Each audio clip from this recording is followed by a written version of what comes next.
گزارش یہ ہے کہ جو اب یہ کر رہے ہیں ہمارے ساتھ اور ہمارے لیڈر کے ساتھ، ان کا خیال یہ ہے کہ 9 مئی کی خوف کی بازگشت ابھی تک ہے.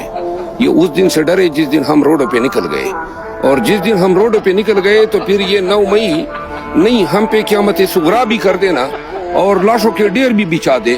خدا کی قسم یہ اب پاکستان کو تباہ کرنے پر تلے ہوئے ہیں.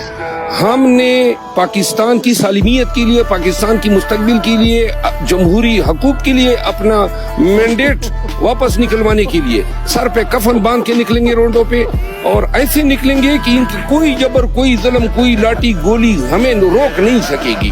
پھر ہمارے دھرنے بھی ہوں گے پورے پاکستان میں، ہمارا احتجاج بھی ہوگا. یہ عوام کے قہر سے ڈرے.